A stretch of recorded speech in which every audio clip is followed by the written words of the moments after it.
বিদেশটা নাকি মইনুল এসে তা কই? আরে বাবা তুই বিদেশ তো কখন আইছিস? আরে দাঁড়ান,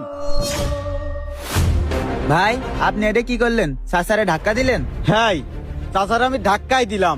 আপনি কিন্তু কাজটা ঠিক করেননি। সে কিন্তু আমাদের আব্বার মতো। হ্যাঁ, সে আমাদের আব্বার মতো, কিন্তু সে আমার সাথে যে কাজটা করেছে চাচার মতো কাজ করেনি। মানে ভাইরে, তুই অনেক কিছুরই মানে জানিস নে।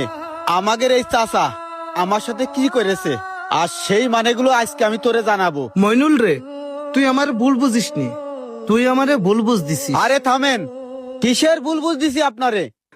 আজ থেকে 4 বছর আগের কথা কি আপনি ভুলে গেছেন? আপনি হয়তো ভুলে যেতে পারেন, কিন্তু কাকা এই আমি ভুলে যাইনি, আমার সবকিছুই মনে আছে। বুঝলাম না তো ভাই, 4 বছর আগে চাচা আপনার সাথে কি এমন করেছে আপনি এখনো সেটা মনে রেখেছেন? কি এমন করেছে শোন তাহলে। মিনুরে, আমি তো কয়দিন পরেই চলে যাচ্ছি, আমার জন্য তোর পড়ান কাকা, পড়বে। কাগজ যেগুলো দিলেন সব কটা ফটোকপি করে নিয়েছি। আচ্ছা দেখতিস, মিনু যা করে যা। কই দে দিনই আমার কাছে। এই দে, হ্যাঁ ঠিক আছে। তুই তো বাজারেতে আসলি তাই না? আমার বড় কাকার সাথে তোর কি দেখা হয়েছে? হ্যাঁ দেখেছি, দেখলাম তো টনিবার দোকানে চা খাচ্ছে। ও আচ্ছা, তাহলে তুই বাড়ি থাক, আমার একটু চাচার কাছে দরকার আছে, আমি চাচার কাছে যাচ্ছি।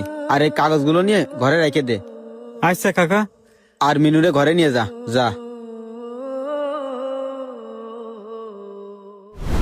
আল্লাহ দিলি ধান এবার আমার দেশে 2-4 গ্রামের মধ্যে আমার ধানটাই সেরা।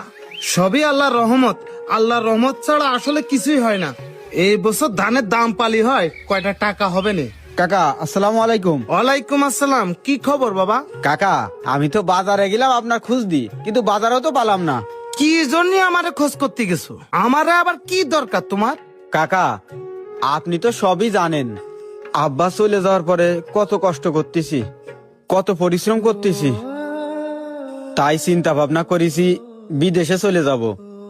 একটা ভালো ভিসার সন্ধান পাইছি, আমার কাগজপাতি সবকিছু জমা দিয়া শেষ কাকা, এখন শুধু টাকা পয়সাটা ম্যানেজ করতে পারলেই হয়ে যাচ্ছে। আরে থামো, কুজোর আবার চিত হয়ে শোয়ার শখ হয়েছে। বিদেশ কি মামু বাড়ির মোয়া? কলাম আর চলে গেলাম। বিদেশ জাতি টাকা পয়সা লাগে না? কাকা টাকা পয়সা তো লাগেই, এই জন্যই আপনার কাছে আইছি। হ্যাঁ আমার কাছে আইসো, আমি বুঝলাম কি জন্য আইছো সে কথা বল। করছিলাম কি কাকা, আপনার ওই বড় বইয়ের পাশে যে 10 কাঠা আছে, ওই 10 কাঠা জমিতে আমার আব্বাই চাষাবাদ করতো। আমাদের আব্বা তো এখন আর নেই, তাই করছিলাম ওই 10 কাঠা জমি বিক্রি করে যদি আমারে কিছু টাকা দিতেন।